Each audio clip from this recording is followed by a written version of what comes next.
এর আল্লাহর গোলাম এই নামাজ এত বড় দামি ইবাদত।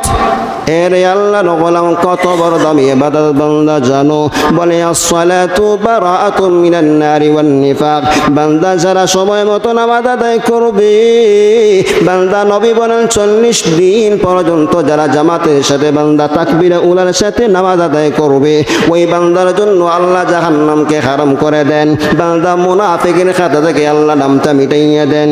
নবী আমার বলেন ক্বালা রাসূলুল্লাহ সাল্লাল্লাহু আলাইহি ওয়াসাল্লাম মান সাল্লা লিল্লাহি 40 ইয়াওমান ফি জামাআতিন ইউদরিকু তাকবীরাতাল উলা কুতিবাত লাহু বারাআতানি বারাআতুম মিনান নারি ওয়া বারাআতুম মিনান নিফাক। এর আল্লাহর গোলাম এই নামাজে তো বড় দামি ইবাদত বান্দা জানো। বান্দা নামাজের মতো দামি ইবাদত জমিনের ভিতরে আর নাই। বান্দা আসসালাতু খায়রুল আমালি ইলাল্লাহ। বান্দা জমিনে যত ইবাদত দেখো না কেন রে মুসলমান,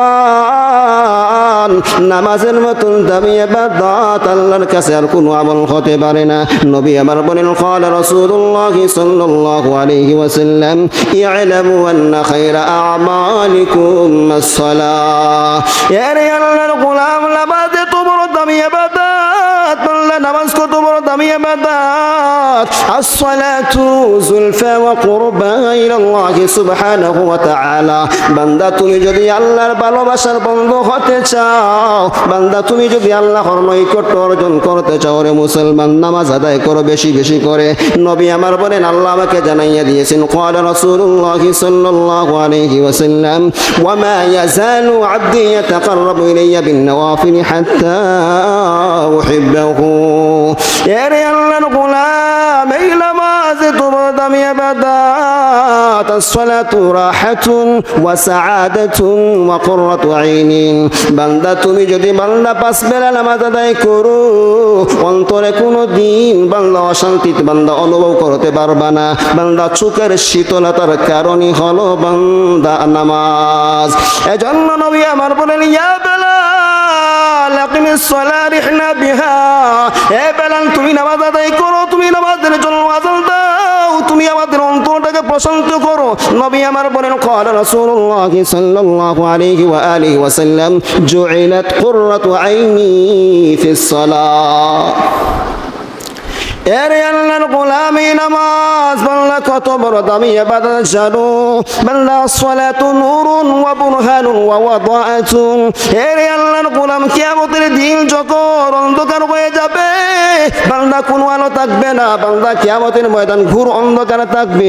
ওই দিন বান্দা যারা যারা নামাজ আদায় করেছে সেই নামাজ বান্দাকে আলো দেখায়া দেখায়া আল্লাহর তৈরি জান্নাতে বান্দারে নিয়ে যাবে। ক্বালা রাসূলুল্লাহ সাল্লাল্লাহু عليه وآله وسلم بشر المشائين في الظلم إلى المساجد بالنور التام يوم القيامة. يا الله الغلام نماز تبر دم يبدات. الصلاة ناهية عن المنكرات وماحية وعاصمة من الشهوات. يا الله الغلام যারা নামাজ আদায় করবে, বান্দার নামাজ বান্দাকে গুনাহ থেকে বান্দারে ফিরাইয়া রাখবে। এজন্য আল্লাহ বলেন ইন্নাস সালাতা তানহা আনিল ফাহশাই ওয়াল মুনকার। এ মদিনাওয়ালা নবীর উম্মতের দল, এই নামাজ বান্দা কত বড় দামি ইবাদত। নবী আবার বলেন রে আল্লাহর গোলামের দল, কতবার দামি ইবাদত বান্দা জানুনি। আস-সালাতু কাফফারাতুন লিস-সাইয়্যাতি ওয়া মাহিয়াতুন লিল খাতিয়াত। এর আল্লাহর গোলাম এই নামাজ বান্দার গুনাহ সমূহকে মিটাইয়া দেয়। মানুষ যখন কোনো গুনাহ করার সাথে সাথেই যদি 2 রাকাত নামাজ বান্দা দাঁড়াইয়া পড়ে নেয়, আল্লাহর সাথে সাথে বান্দার জিন্দেগির সবগুলো গুনাহ খাতা মাফ করে দেন।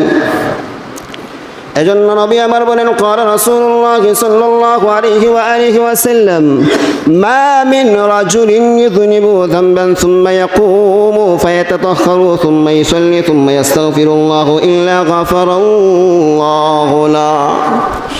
এর আল্লাহর গোলাম এই নামাজ বান্দা এত বড় দামি ইবাদত। উম্মত, বান্দা যখন মুসিবতের ভিতরে বান্দা পড়বি, বান্দা পড়ার সাথে সাথে যদি বান্দা দুনিয়াদার কোনো মানুষের কাছে না যাইয়া রাতের গভীরে দাঁড়াইয়া মাওলার দরওয়াজায় কান্না দাও, আমার আল্লাহ সব মুসিবত থেকে বান্দারে তোর উদ্ধার করিয়া নিবে। এজন্য পয়গম্বরের সাহাবী হুযায়ফা রাদিয়াল্লাহু তাআলা আনহু বলেন, আন হুযায়ফা রাদিয়াল্লাহু তাআলা আনহু قال كان رسول الله صلى الله عليه وسلم إذا حزبه أمر صلى। পয়গম্বরের সাহাবী হুযায়ফা রাদিয়াল্লাহু তাআলা আনহু বললেন, হে দুনিয়ার মানুষ, বান্দা নবীকে যখন কোনো পেরেশানি পাইতো, নবী যখন কোনো মুসিবতের ভিতর পড়তেন, সাথে সাথে সাথে সাথে নবীজি নামাজের ভিতর দাঁড়াইয়া কান্না করতেন। এরে আল্লাহর গোলামের দল, এই নামাজে তো বড় দামি ইবাদত, as-সালাতু হিফযুন ওয়া হিমায়াতুন। বান্দা যারা নামাজ আদায় করবে, বান্দা কোনো অনিষ্ট বান্দার অনিষ্ট করতে পারবে না, বান্দা কোনো দুশমনে বান্দা দুশমনি করতে পারবে না। নবী আমার বলেন, ক্বালা রাসূলুল্লাহ সাল্লাল্লাহু আলাইহি ওয়াসাল্লাম, মান সাল্লা সালাতাস সুবহি ফাহুয়া ফি যিম্মাতিল্লাহ।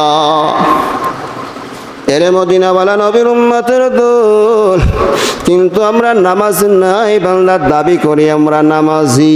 এরে আল্লাহর গোলাম, নামাজ না পড়িয়া বান্দা অন্ধকার কবরে যদি যাও, এরে আল্লাহর গোলাম অন্ধকার কবরের চাপ বান্দাকে এমন ভাবে ধরবে। এরে আল্লাহর গোলামের দল, এজন্য নামাজ আদায় করো। বান্দা নামাজ সুন্দর হবে তো জীবন সুন্দর হবে। বান্দা যারা প্রকৃতপক্ষে পাঁচ বেলা বান্দা জামাতের সাথে নামাজ আদায় করবে, বান্দা চেহারার দিকে তাকায়া দেখলেই দেখবে যেন ওদের চেহারায় নূর বান্দা প্রস্ফুটিত হয়। কিন্তু বেনামাদের চেহারায় যত ক্রিম বান্দা লাগায় না কেন, বান্দা বেনামাদের চেহারার বান্দা দিকে তাকাইলে মায়া হয় না, বরং ঘৃণা হয়। এরে মদিনাওয়ালা নবীর উম্মত, অনেকেই বলবে বান্দা নামাজ পড়ো না কেন, বলে হুজুর কাপড় ভালো না। এরে আল্লাহর গোলাম দেখ, পয়গম্বরের একজন সাহাবী বান্দা মসজিদের নববীর ভেতর সবার শেষে নামাজে যাইতেন, আবার সবার শেষে বান্দা নামাজ থেকে বাড়ির ভেতর রওনা হইতেন। সাহাবায়ে কেরাম করে একদিন নবীকে বললেন, ইয়া রাসূলুল্লাহ, ইয়া হাবিবাল্লাহ, আপনার একজন সাহাবী সবার শেষে নামাজে আসেন, আবার আপনি সালাম ফিরানোর সাথে সাথে আর দেরি না করিয়া তাড়াতাড়ি নামাজ থেকে উঠিয়া বাড়ির ভিতরে চলে যান। নবী আমার কিছুদিন পরে বান্দা দেখলে আসনি তো সাহাবী সবার শেষে মসজিদের ভেতরে আসেন, সবার শেষে বান্দা মসজিদের ভেতর থেকে বের হন না, বরং নবীজি সালাম ফেরানোর সাথে সাথে সেই সাহাবী মসজিদ থেকে বের হইয়া বাড়ির দিকে রওনা হইয়া যায়।